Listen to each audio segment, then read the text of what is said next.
Okay, so give us your reactions. You had a little time now to digest this. Has the president chosen the right course in addressing this really critically important question of Chinese investment in the United States?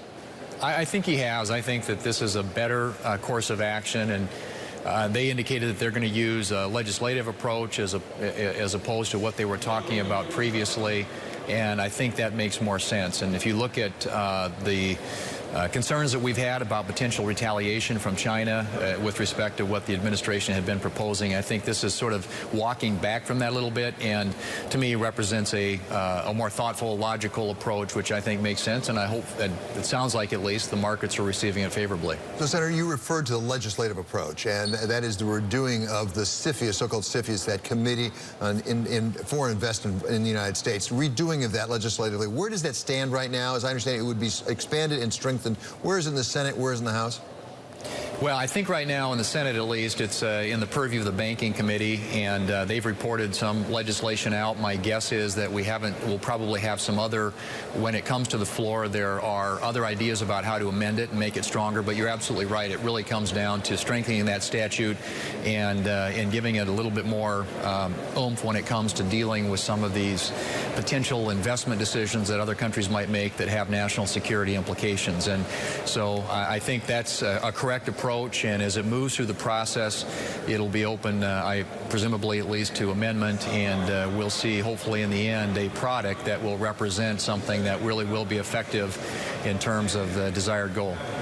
So what's the rough timeline right now for passing that legislation? Because the president has threatened that if that doesn't pass, he will deploy new tools.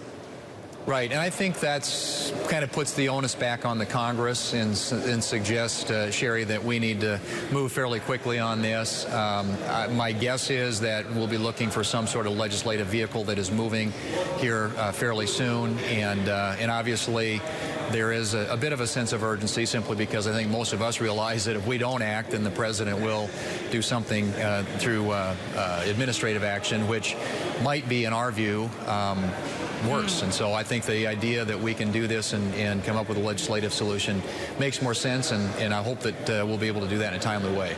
Right. Senator, what about legislation trying to curb the president's authority on tariffs? Because we have heard from your Finance Committee Chairman, Orrin Hatch, that he's considering standalone legislation when it comes to curbing the president's authority. Have you heard anything concrete? What are the plans?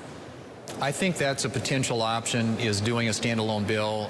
The sponsors of that legislation who would like to have a requirement essentially that Congress vote on some of these tariff proposals, particularly with regard to this Section 232, which is the national security provision that was triggered by the administration to allow for the tariffs to be applied on automobiles, for example, coming in from Canada.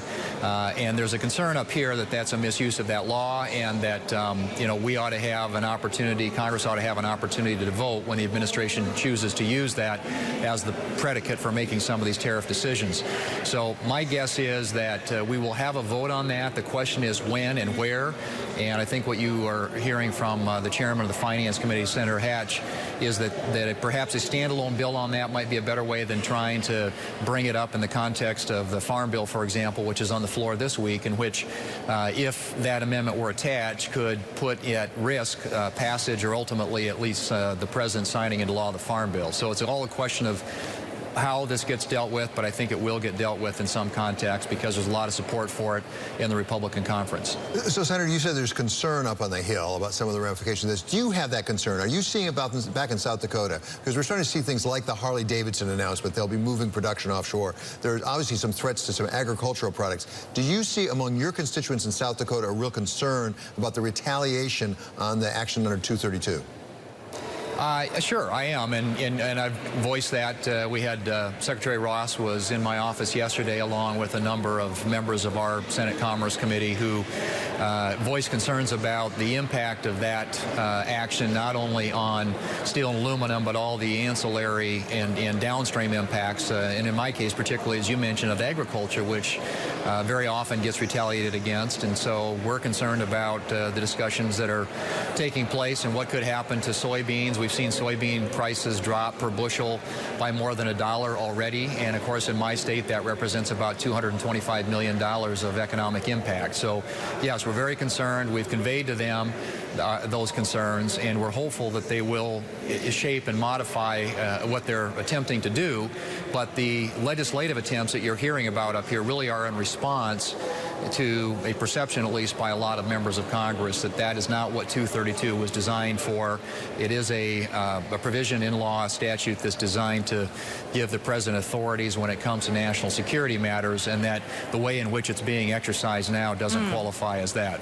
Right, and the president just this morning tweeting again about Harley-Davidson, saying that it should stay 100% in America, and in a way threatening the company, saying we won't forget, and neither will your customers or your now very happy competitors. Just a few moments ago, does this sort of rhetoric from the president help or hurt in bringing business to your state? Well, I don't think that kind of rhetoric or that sort of Twitter exchange is productive, nor is it, I don't think it's constructive. And I think, frankly, that hopefully that the president and Harley-Davidson can make out they were at least at one point, I think, sort of partners and buddies. But at this point, it sounds like the decision that's been made by Harley-Davidson has certainly gotten the president's attention. And I would hope that it would be a message that these decisions that the president's making, these actions that they're taking, have consequences. And this one's highly problematic, and I hope that this isn't a sign of things to come, but I hope that it does in some way at least shape the administration's policies and decisions moving forward, because I think you could potentially see with these types of tariffs, and certainly the impact that those could have on domestic industries, others looking at those types of decisions, and that would not be a welcome thing. Right, Senator, thank you so much for your time today. Senator John Thune, Republican from South Dakota.